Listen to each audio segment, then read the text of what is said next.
Boa noite, boa noite. Meu nome é Marcelo Simonato e seja muito bem-vindo a mais um bate-papo com o autor. Todas as quartas-feiras, às 18h59, aqui no meu canal no Instagram, Marcelo Simonato Oficial, nós estamos falando sobre o livro Liderando Juntos. E a cada semana eu trago um convidado diferente para junto comigo estar falando com você a respeito de liderança, gestão de pessoas. Então, você que é empresário, você que é líder, você que é responsável por um time de trabalho, ou mesmo você que busca ascender na sua carreira e amanhã estar liderando pessoas, departamentos e quem sabe uma empresa, fica aqui a dica do livro Liderando Juntos para te ajudar. Hoje nós vamos falar sobre o capítulo 15. Capítulo 15, se você está chegando aqui agora, todos os vídeos anteriores do capítulo 1 ao capítulo 14, um capítulo por semana, todas as quartas-feiras, eles estão gravados. Você pode acessar aqui no meu canal no IGTV do próprio Instagram, ou então lá no meu canal no YouTube, Marcelo Simonato. Você encontra todas as lives anteriores, onde eu tive o prazer de conversar com um dos coautores do livro Liderando Junto. O livro ele tem 35 capítulos. Nós estamos hoje no capítulo 15, ou seja, quase na metade do livro. Você que perdeu, assista as lives anteriores que estão gravadas e acompanhe daqui por diante. Nós vamos virar o ano até começo do ano que vem para concluir todo este livro Liderando Juntos. E hoje eu tenho a honra, o privilégio de trazer para falar conosco uma amiga, colega neste livro, Glauciana Gomes Soares. Ela fala sobre o processo de engajamento. Qual que é o papel do líder nesse processo de engajamento? Fala-se tanto de engajar o time, de ter um time que se mantém na empresa por mais tempo, que trabalha junto, unido. Mas qual que é o papel do líder nessa história? É sobre isso que nós vamos falar daqui a pouquinho com a Glauciana. Boa noite, Glauciana. Seja muito bem-vinda. Boa noite, Marcelo. Boa noite a todos que estão nos acompanhando. É um prazer estar aqui com vocês para compartilhar um pouco dessa nossa experiência nesse livro Liderando Juntos.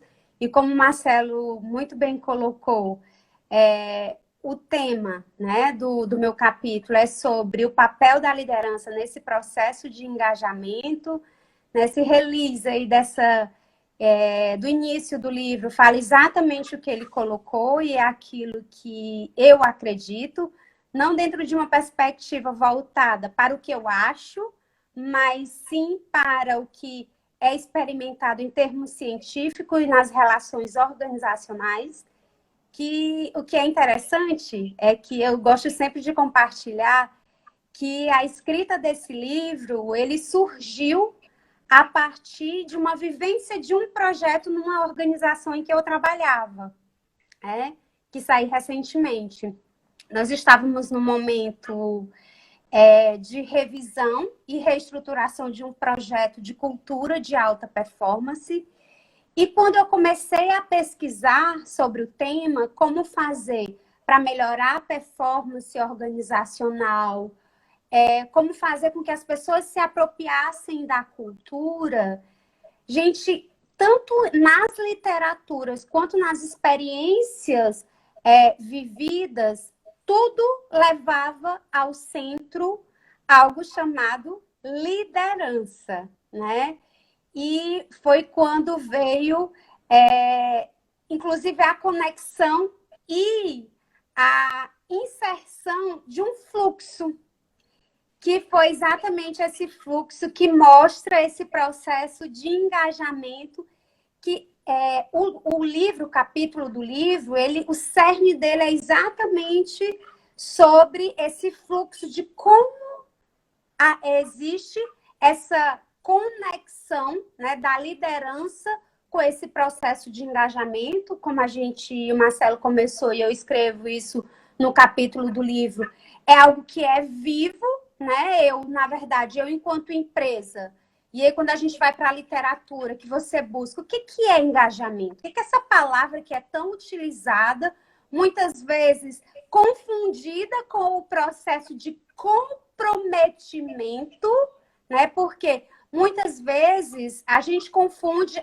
o funcionário ele está engajado, né? Quando você para, e muitas vezes eu ouvi isso das lideranças na organização onde eu estava, ou termos utilizados por colega no dia a dia, e quando você ia entender a situação, na verdade, aquele profissional ele estava comprometido, né? Ele tinha uma responsabilidade a qual a empresa era quase que algo legal.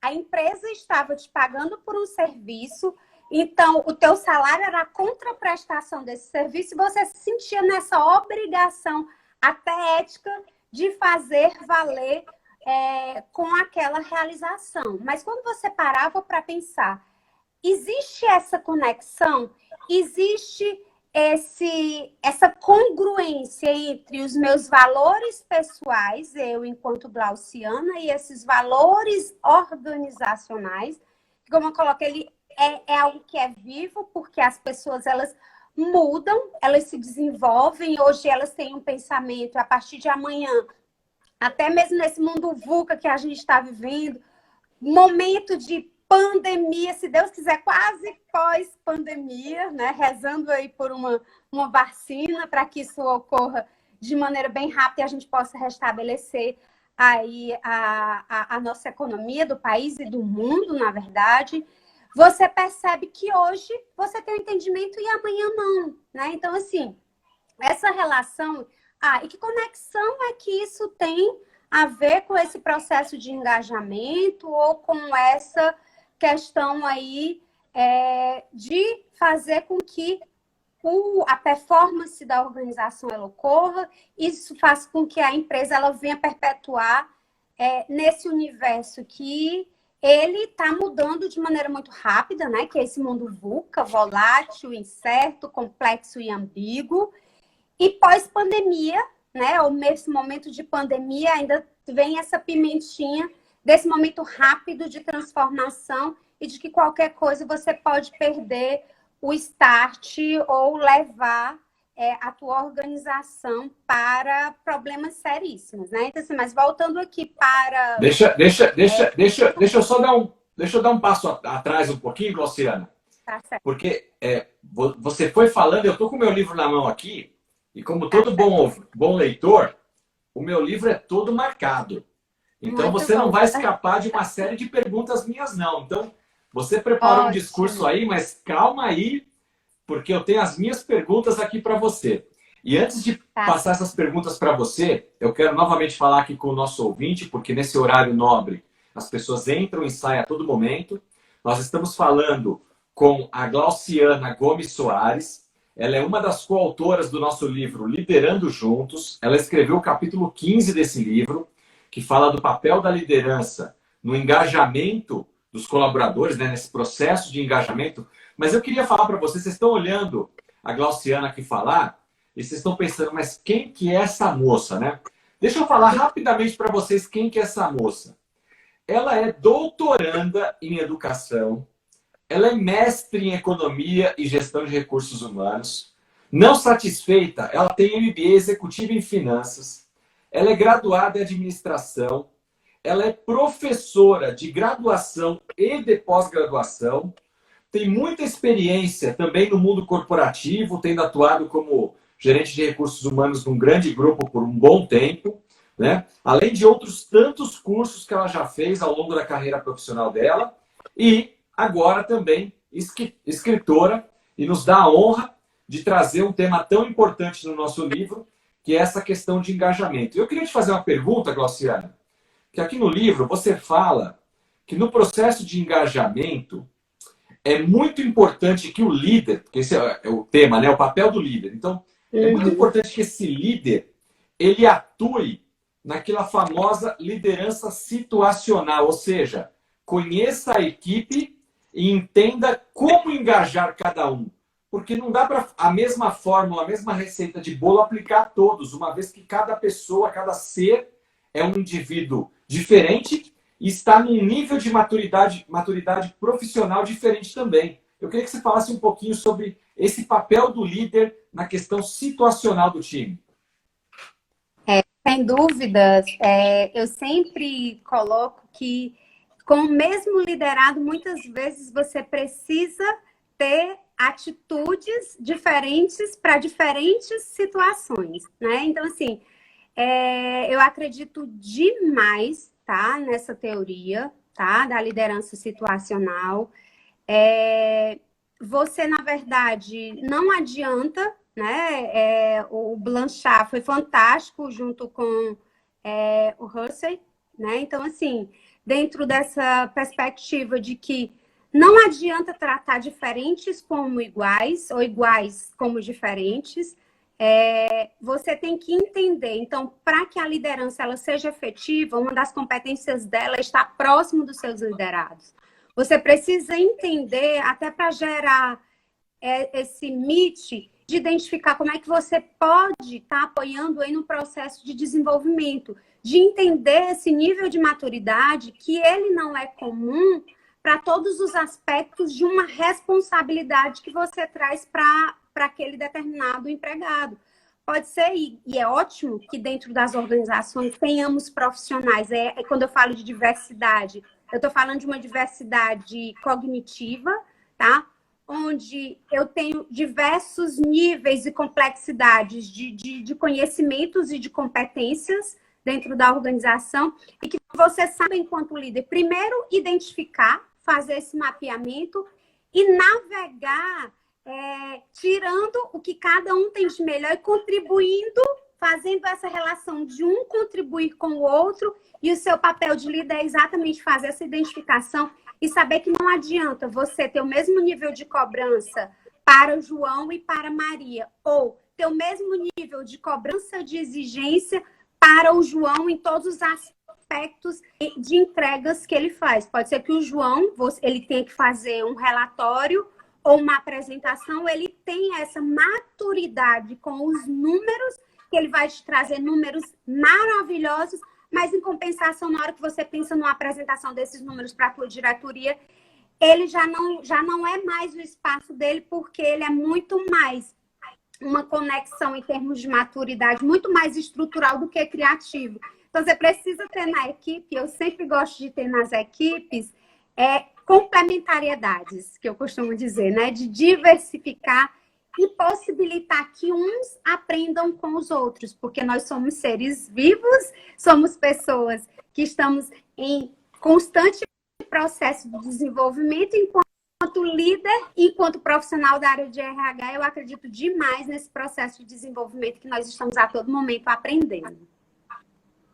Legal. Você fala aqui no livro, e eu achei, assim, parece uma coisa tão óbvia, inclusive um dos meus livros que eu lancei no ano passado é O Poder do Óbvio. Tem coisa que é tão óbvia, mas a gente faz e dá um resultado, ou não faz e dá outro resultado, né? E essa é uma delas. Olha só a frase que a Glauciana colocou no livro, pessoal.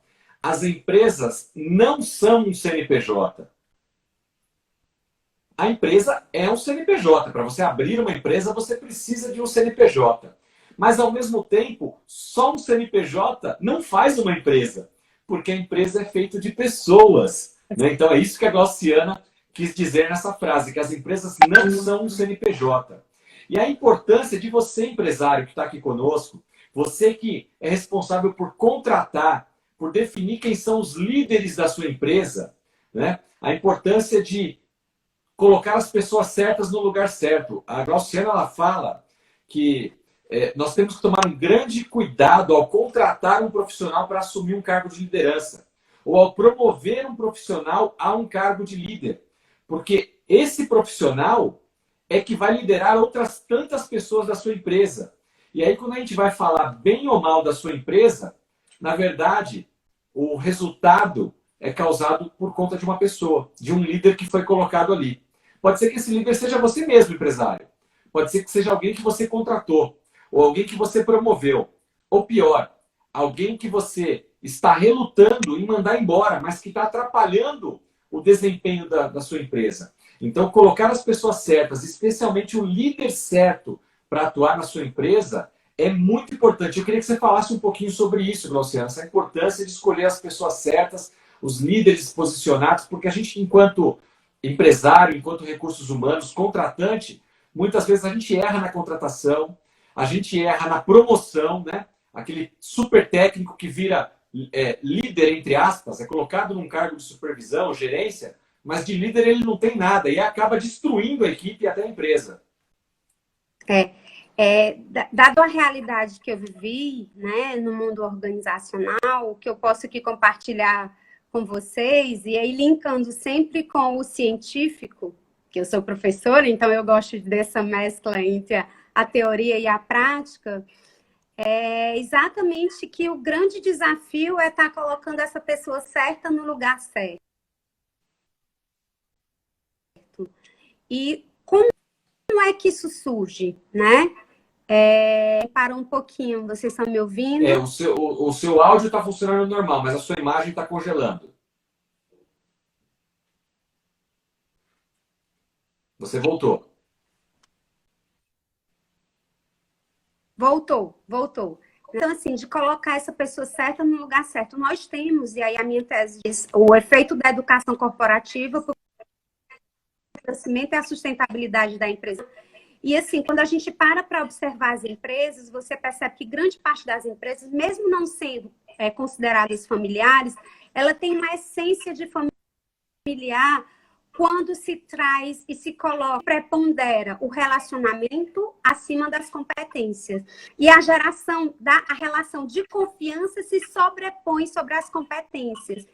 E é um pouco disso que você acaba percebendo nessas organizações onde tem essa liderança que causa a saída dos profissionais e muitas vezes cega, né? Então, assim, o processo de, muitas vezes, pegar um excelente técnico, e isso é algo em que eu escuto, inclusive, de vários profissionais da área de recursos humanos, e é uma dor. E para você desconstruir junto com a liderança superior, que está em busca desse processo, é muito complexo, porque ele pega um excelente técnico que dava excelentes resultados e, na maioria das vezes, transforma num péssimo gestor. Porque nem todas as pessoas, e aí eu gosto de dizer que eu acredito no desenvolvimento das pessoas, mas é algo que é estrutural. Existem algumas pessoas, embora queiram receber o valor financeiro, né, de uma liderança, ela estruturalmente, ela sofre com esse processo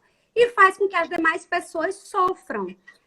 E acho super legal quando eu vejo uma liderança percebendo algo nesse sentido e tentando desenvolver. E mais legal ainda é quando se percebe que é dar murro em ponta de faca, né? Então, assim, e aí é onde vem o que eu coloco. Essa pessoa, ela pode fazer uma atuação especialista fantástica e trazer resultados maravilhosos para a organização, sem causar sofrimento para ela, porque ela sofre, ela percebe que ela não está fazendo e desenvolvendo as pessoas como ela deveria.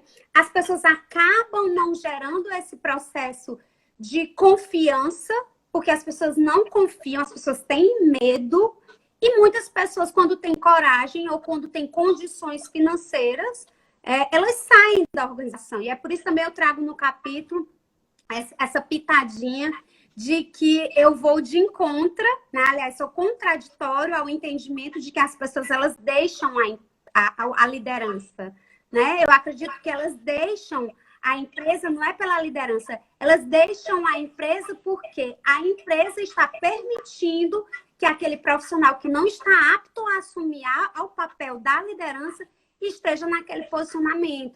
Então, Glauciane, eu vou de encontro. Essa frase que você falou agora, quando eu li isso no capítulo, eu achei fantástico.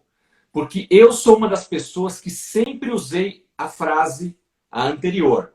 As pessoas não deixam as empresas, as pessoas deixam os líderes. E quando eu li a sua frase, caiu a ficha. Opa, peraí, Marcelo. É verdade. A pessoa não está se dando bem com o líder, não enxerga no líder um exemplo.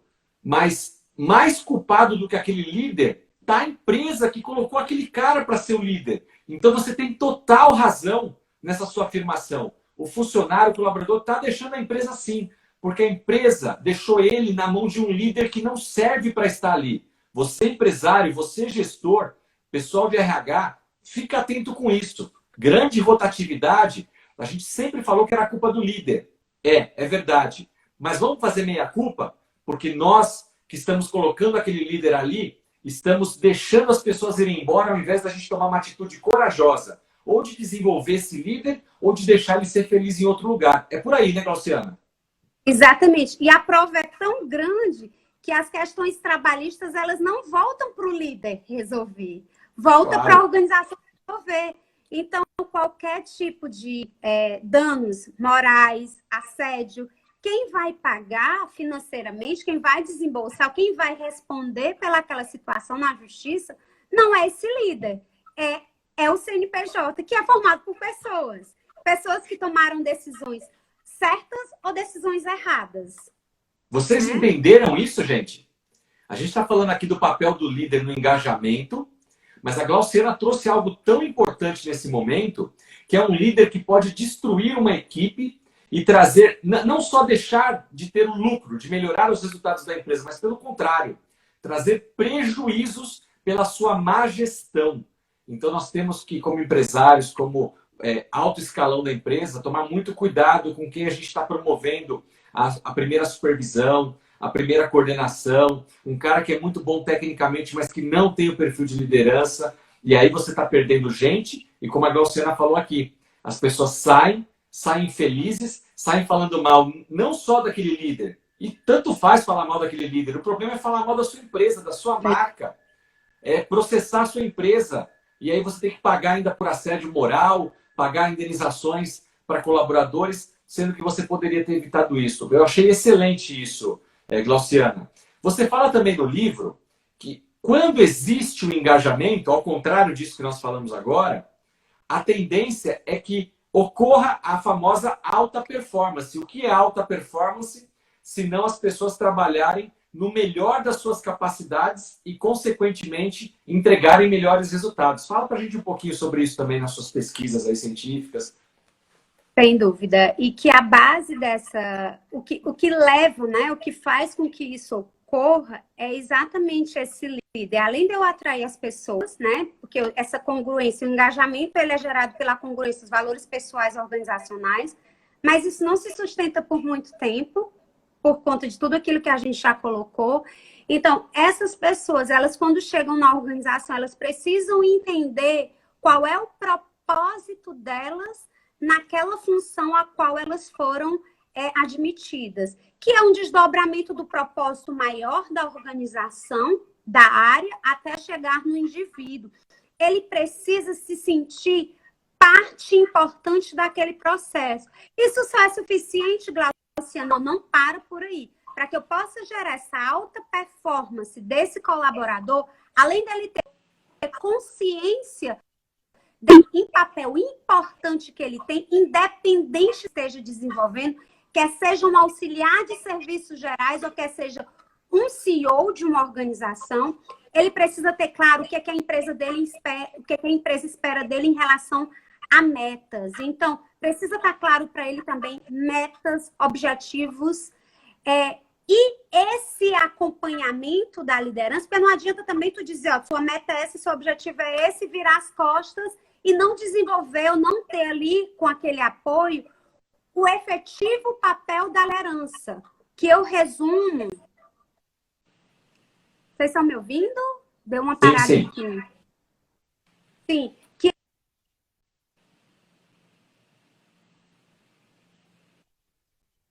equipe, ele tem que alinhar dentro de uma perspectiva dessas metas e desses indicadores, da condição para que o trabalho aconteça.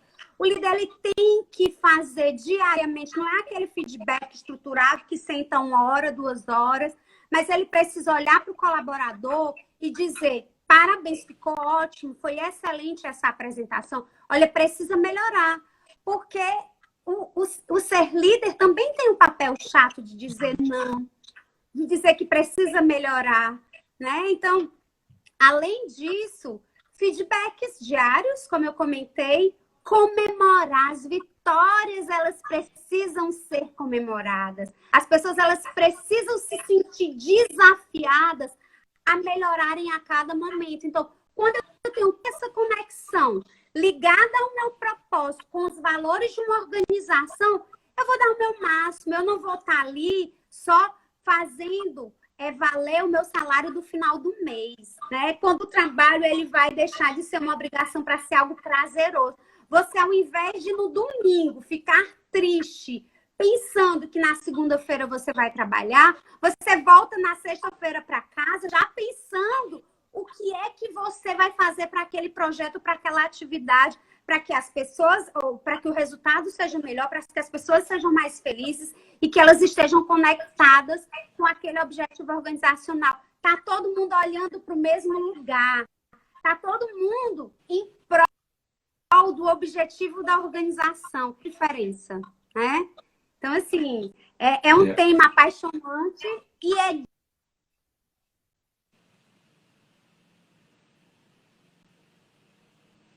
sustentáveis e aumentar. Nisso também eu venho algo que o Steve Covey fala, né, que é sobre liderando na velocidade da confiança. No meu fluxo eu trago um pouco disso também, né? Na hora que o meu líder, ele não só diz o que está na parede, que são os valores, mas ele vive, existe essa congruência entre discurso e ação, existe é gerada essa relação de confiança. E já está comprovado cientificamente que quando eu faço essa gestão, né, na velocidade dessa confiança, os resultados organizacionais, eles vêm. Então, é uma soma, é uma conexão, é um sistema, né? Então, se eu tiro uma peça, isso pode complicar ali o resultado organizacional.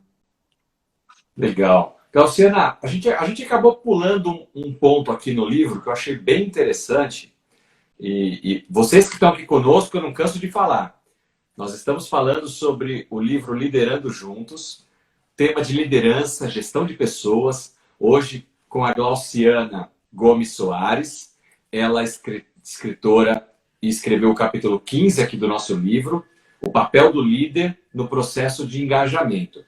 Você traz aqui no seu capítulo, Glauciana, 3 palavrinhas ou 3 siglas em inglês, né? E que eu queria que você falasse um pouquinho aqui para o nosso ouvinte, porque eu gosto muito dessa questão da comunicação, sabe? Eu acho que isso também é um papel do líder, né?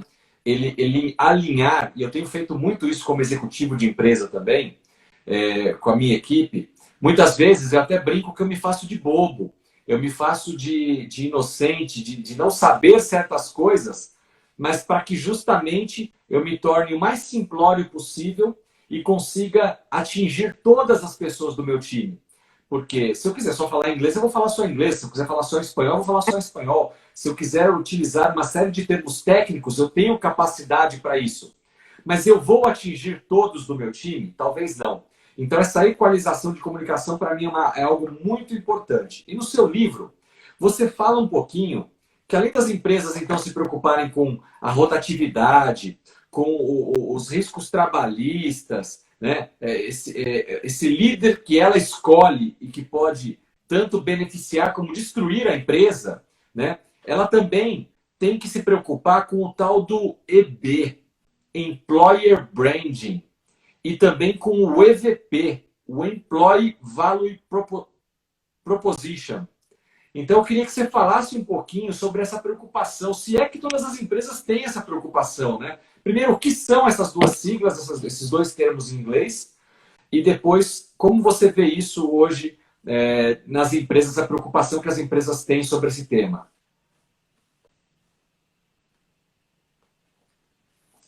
Eu acredito que eu ouvi completo a sua pergunta. EVP e EB, certo? Exato. Em processo lento. Por quê? Eu, enquanto empresa, e aí eu dentro de uma visão de buscar para os meus empregados ou para os empregados dentro da organização, a primeira coisa que eu preciso deixar clara, além dos meus valores, é qual é a minha proposta de valor para esse empregado, que é o EVP, né? A gente fazendo uma tradução, é essa proposta de valor para o empregado. que significa essa proposta de valor para o empregado? Né? E aí é onde eu vou vender a imagem para o mercado, para os meus futuros empregados, inclusive dentro de uma perspectiva de buscar atrair talentos para a minha organização, que tem esse fit cultural, né? Existem empresas, e a gente conhece inúmeras empresas, em que o foco é uma remuneração mais agressiva. Então, essa empresa, a proposta de valor ao empregado é uma remuneração mais agressiva. Então, todas as pessoas, quando estão se candidatando àquele espaço, já sabem que para atuar naquela organização, eles vão ter uma remuneração mais agressiva, mas em contrapartida, vão ter também que abrir mão de algumas questões voltadas à qualidade de vida, que pode ser, mas já está identificada qual é essa proposta de valor da organização. Outras priorizam reduzir salário e dão um condicionamento de uma qualidade de vida melhor ou uma proposta de desenvolvimento. Você entra como um trainee, com pouco tempo a empresa faz muitos investimentos em desenvolvimento, mas remuneração é a terceira ou é a quarta opção que essa empresa ela opta em investir. Então, isso é básico para que a empresa ela comece a fazer um trabalho interno e externo, tanto para reter os seus talentos, como para atrair os melhores talentos organizacionais e montar o seu employer brand, ou seja, a sua marca empregadora. Qual é a marca empregadora, né? O que é que eu vou ter? O que é que eu vou trazer de experiência para essas pessoas que vão atuar dentro da minha organização? E aí a gente já começa com todo um movimento da experiência do colaborador. Da mesma forma que existe esse cuidado com o cliente externo, né? As empresas elas passam a ter essa preocupação de criar esse ambiente em que, desde o processo seletivo, desde o primeiro contato do candidato com a organização, até a saída dele da organização, quando ele se aposenta ou quando ele é desligado, por qualquer motivo que seja, ele tenha experimentado uma boa experiência. E para que isso ocorra, ou isso ocorrendo, aí ela vai ter promotores gratuitos da sua marca. E a gente já começa a perceber isso quando a gente vai nas redes sociais. A gente vê tanto promotores como detratores, né? Eu acompanho o LinkedIn e eu venho realmente muito emocionada com as postagens dos ex e atuais funcionários da Latam. Eu fico emocionada a cada saída, as pessoas dizendo que foi um momento maravilhoso, de crescimento, de desenvolvimento, mas por conta da pandemia estão saindo, e logo abaixo vem uma tratativa carinhosa da empresa, agradecendo pelo período em que essas pessoas estiveram na organização, também agradecendo pelas oportunidades. Então, isso é uma forma da empresa estar trabalhando a sua marca empregadora. Isso tudo gera essa conexão, né? Então, assim, gera o respeito. Eu, enquanto cliente, já olho para a Latam com outros olhos. Né? Então, Olha só a importância e o valor que uma empresa tem aos olhos do público, que somos nós, ao se preocupar com a proposta de valor que ela tem, né? E que isso gera engajamento em algumas pessoas que vão se adequar àquilo. Você falando aqui dos dois exemplos, eu não vou falar nome de empresas, mas veio claramente na minha cabeça algumas empresas que têm esse projeto de, olha, você vai entrar aqui, você vai ganhar muito dinheiro, mas enquanto você estiver com a gente, você não tem vida pessoal. Tem gente que topa isso por um momento de vida, mas em outro momento de vida já não topa mais, né?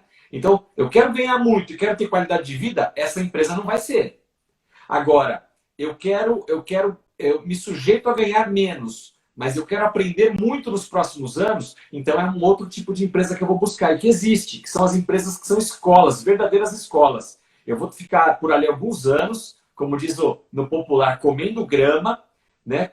Até aprender e vou sair de lá um profissional experimentado para aí sim conseguir um emprego num outro lugar para ganhar muito mais. Então, existem momentos na carreira dos profissionais e existem empresas que se adequam a cada um desses colaboradores. E como você lá atrás a gente falou, o papel do líder, né? O líder tem que estar com, outra palavra que você usa aqui, com fit cultural. Ele tem que estar alinhado com essa proposta da empresa, porque se a empresa está pregando uma coisa, mas a sua liderança está fazendo outra, o cara foi contratado aqui embaixo e fala, pô, mas vocês me venderam isso, mas o cara que trabalha comigo diretamente, meu líder, não atua desse jeito. Aqui fala que é transparência, que eu tenho liberdade de entrar e sair a hora que eu quiser, que eu posso falar com o presidente. Se eu falar com o presidente, meu supervisor me mata. Se eu chegar 5 minutos atrasado, eu levo bronca. Então, que tal de liberdade é essa? Então, as coisas começam a não se falar, porque não tem um fit cultural do nível da liderança, especialmente talvez ali a liderança média, com o que a empresa prega no mercado. E aí você não vai ter o que eu acabei de comentar, que é essa relação de confiança. Eu preciso viver, o meu discurso e a minha ação, elas precisam estar totalmente alinhadas. E você não vai gerar essa relação de confiança com a sua liderança, porque como é que eu vou acreditar numa pessoa que diz uma coisa e faz outra, né? Então, assim, isso a gente traz para as nossas relações pessoais. Não dá para você acreditar numa pessoa que te diz que o correto é pela esquerda e ele sempre vai à direita. Então, assim, tem alguma coisa errada aí, tá querendo me enganar. E como gerar as relações de desconfiança, né? Então, como é que eu lido com isso? Deixa eu te fazer uma pergunta. Dentro da liderança situacional que você comenta, escreve um pouco aqui no livro, você fala que o líder ele necessita conhecer os seus liderados. E aí esclarece aqui para os nossos ouvintes, dentro da teoria da liderança situacional, o conhecer os seus liderados diz respeito às capacidades técnicas, à formação, ao conhecimento, à expertise, ao momento de vida de cada um deles, a conhecer como é que é o cara lá na casa dele com a família. Qual que é o nível de conhecimento, na sua opinião, que esse líder deve ter em relação ao seu time? Tá, é exatamente quando você vai para a teoria, você vê os níveis de maturidade, né? E aí, quando fala o conhecer, é o estar próximo para entender o nível de habilidade que aquele colaborador tem para responder a uma determinada para ele, né? E trazer o exemplo do filho quando está aprendendo a andar na bichinha, né? Então, assim, você quer que seu filho ele se machuque, você vai dar a bicicleta sem a rodinha logo a princípio e sem nenhuma utilização de equipamento de segurança. Então, trazendo esse exemplo para a vida organizacional, se eu tenho um papel de desenvolver, de acompanhar, de fazer com que ele dê o seu melhor e eu esteja entendendo qual é o nível de maturidade dele para as entregas, eu não posso passar uma demanda para um colaborador, fechar os olhos e entender que eu vou pegar aquela demanda e ela vai estar 100%. Ou então me decepcionar que já está na hora de eu subir para uma reunião com o presidente ou com o vice-presidente ou com a diretoria e eu não vou ter a informação. Por quê? Porque o nível de maturidade, eu nem conheço minha equipe. Saberia o que ela não saberia fazer aquele relatório. Já se você é um líder que tem, que aponta e que utiliza a liderança situacional, você conhece o nível de maturidade de cada um da sua equipe para saber exatamente quem é bom no quê. Você pega o João, coloca ele para fazer os indicadores, já coloca a Maria para fazer a apresentação, porque ela vai dar um show na apresentação. Então, você está adequando a maturidade da tua equipe ao que você precisa. Então você vai se acomodar, as pessoas não vão se desenvolver. Também não é assim, né? Você vai fazer junto, muitas vezes, e mesmo voltando para a bicicleta, você vai colocar a rodinha no princípio, você vai estar ali do lado, acompanhando, orientando, e de vez em quando você vai se distanciar um pouco. Quando você perceber, seu filho ou seu liderado, ele tem a maturidade para caminhar sozinho. Que legal, que legal.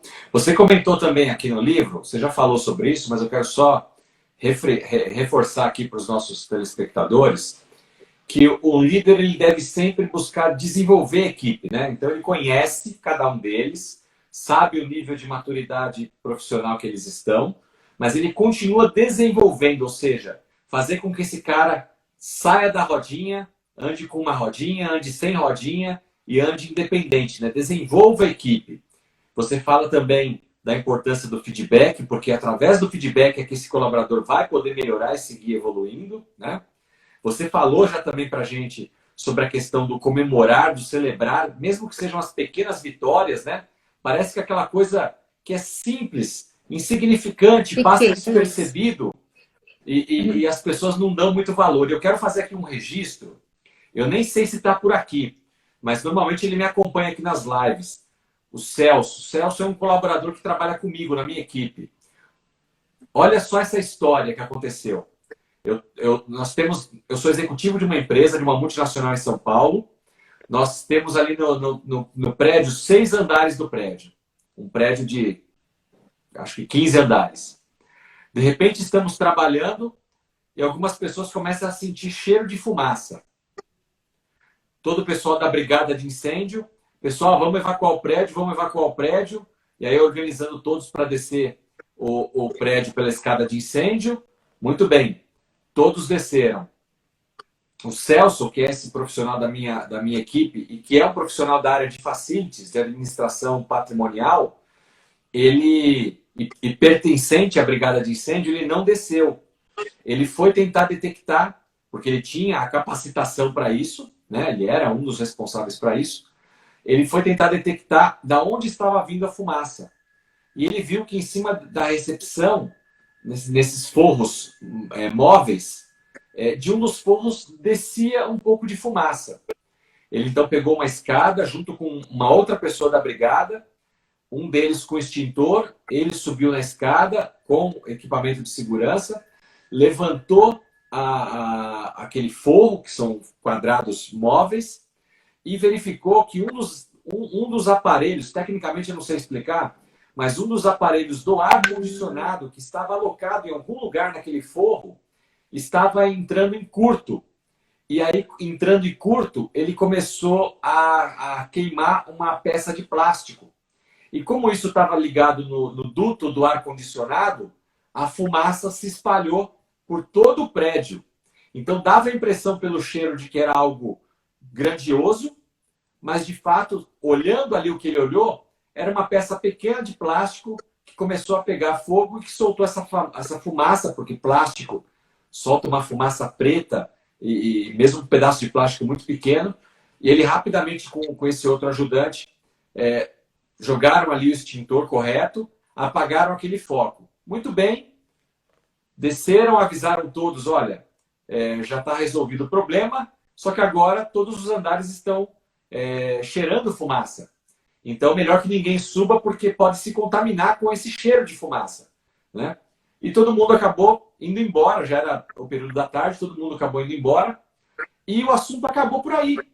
Então, alguns falavam, não foi incêndio não, foi só uma fumacinha. Os outros, não, foi uma peça de plástico que queimou no duto.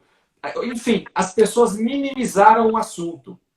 E eu fiz questão de, no dia seguinte, chamar todos os colaboradores da equipe e chamar o Celso e prestigiá-lo, agradecê-lo, parabenizá-lo pela atitude.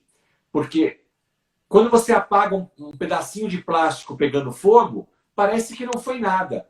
Mas se ele não tivesse detectado aquele pedacinho de plástico pegando fogo, nós poderíamos ter o prédio inteiro pegando fogo. Quem sabe até vindo a cair, como a gente já viu outros prédios em chamas sendo derrubados. Então, assim, as pequenas atitudes, coisas que qualquer colaborador seu faça, realmente, como a Glauciana fala aqui, comemore, celebre, porque você valoriza o colaborador. O Celso, esse meu amigo, eu espero que ele esteja aqui ou depois ele possa ver isso. Celso, obrigado. Você foi fundamental para a nossa empresa. E eu quero dizer para você que você certamente salvou muitas vidas daquela empresa, não só da nossa, como do prédio, ao ter aquela atitude proativa de colocar a sua vida em risco, mas para ir descobrir onde estava o foco do incêndio e apagá-lo. Então nós precisamos sim celebrar, parabenizar, agradecer os nossos colaboradores. Esse é um papel do líder, porque certamente nós vamos engajar todo o time e dar um exemplo de que todos valorizem tudo o que acontece ao nosso redor. As pessoas pensam que tem que bater palma só para coisa grandiosa, mas são as pequenas coisas, a soma das pequenas coisas que vão fazer as coisas grandiosas, não é isso? Exatamente, sem dúvidas. Parabéns, Celso, pela iniciativa, pela atitude, na verdade, porque eu acredito, e é o que a gente costuma dizer, é que as empresas, né, elas contratam pelo conhecimento técnico e demitem pelo comportamento, e que a atitude ela é fundamental para todo e qualquer profissional, em qualquer função, né? Porque a vontade de querer fazer, do fazer diferente, isso é o que faz, sendo redundante, a grande diferença entre profissionais. Você fala isso, você fala um pouquinho disso da questão da atitude, né? Aqui já quase indo para o finalzinho do capítulo, você fala do mundo VUCA, que agora acho que já não é nem mais VUCA, porque VUCA, pós-Covid, novo normal, era digital, indústria 4.0. Eu não sei como é que o pessoal vai somar tudo isso e colocar em uma única palavra. Mas que, sem dúvida, o último é uma geração e um momento único que nós estamos vivendo. Né? Se as pessoas não tiverem atitude, se elas forem só pelo conhecimento técnico, pelo diploma, a gente está perdido. Estão mortas. Não tem como, né? Não dá mais para depender só do diploma da graduação, de um currículo bonito, de um português adequado. Isso é importante, mas é só a base. Tem outros tantos aspectos. É necessário, mas não é suficiente. É necessário, mas não é suficiente. Guarda essa, líder, empresário. É necessário, mas não é suficiente. Glauciana, caminhando aqui para o final da nossa live, porque o Instagram daqui a pouco derruba a gente. Eu queria que você primeiro dissesse uma coisa que o nosso público aqui, eu estou recebendo mensagem no meu WhatsApp, as pessoas estão perguntando, Marcelo, da onde que é a Glauciana? Porque ela tem um sotaque diferente. Então, eu queria que você falasse da onde você o que você está fazendo no momento, como é que as pessoas acham o livro para comprar, se quiserem comprar o livro diretamente com você, a autora de um dos capítulos, mandar o livro autografado para ele. Por favor, seu momento também de fazer agora o seu merchandising aí.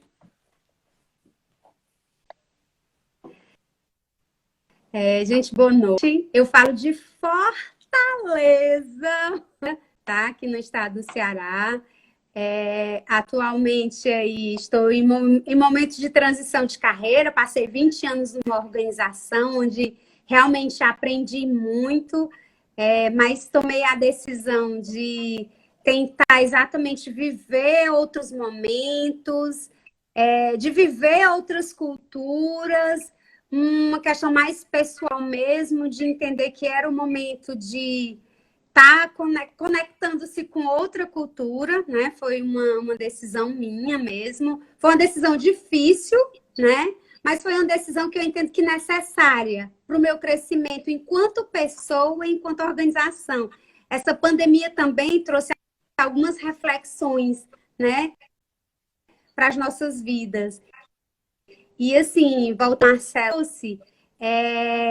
colegas, né? Vocês estão nos ouvindo. Se quiserem adquirir o livro, podem enviar um e-mail, né? Liderando Juntos. O livro está fantástico. Eu tenho que deixar aqui registrado que um dos meus ex-patrões, o doutor Igor Queiroz, uma pessoa fantástica, uma pessoa que eu sou apaixonada por ele, porque é uma pessoa inteligente, uma pessoa que busca o conhecimento e valoriza o conhecimento demais. Eu entreguei o livro para ele, depois eu vou até postar, ele vamos bater uma foto juntos. Então, ele gostou bastante do livro, tá, Marcelo? Ele disse, nossa, Glauciana, todos os capítulos estão super interessantes. E eu gostei bastante do seu. Eu digo, doutor Igor, eu fico muito lisonjeada, né, de receber esse feedback. Mas, realmente, o livro, gente, eu recomendo, está fantástico. Então, para quem quiser adquirir diretamente minha, ou então da própria página do Marcelo, enfim, a gente quer que esse conhecimento ele rode. O objetivo maior realmente não é financeiro, realmente de realização, é de contribuir para com o outro, o conhecimento, ou um pouco do que nós... Eu costumo dizer que meu propósito de vida é desenvolver, né? Então, assim, eu sou feliz fazendo isso. E aí, pode passar um e-mail. Que legal, que legal. Pessoal, @hotmail.com. repete, por favor, o e-mail. Tá. Glau8, GLAU8, exatamente como tá no Instagram, _Soares.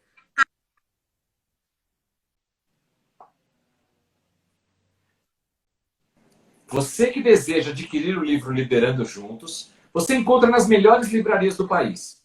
Agora, você quer adquirir o livro direto de um dos autores, no caso hoje, da nossa querida Glauciana, chama ela aqui no direct do Instagram, manda um e-mail para ela, que é o mesmo nome do Instagram dela, glau8, _Soares, @hotmail, é isso? Isso, hotmail.com. @hotmail.com. Mas o mais fácil é você chamar ela no direct aqui no Instagram. Quer adquirir comigo? Também aqui pelas minhas redes sociais, Marcelo Simonato, meu site marcelosimonato.com.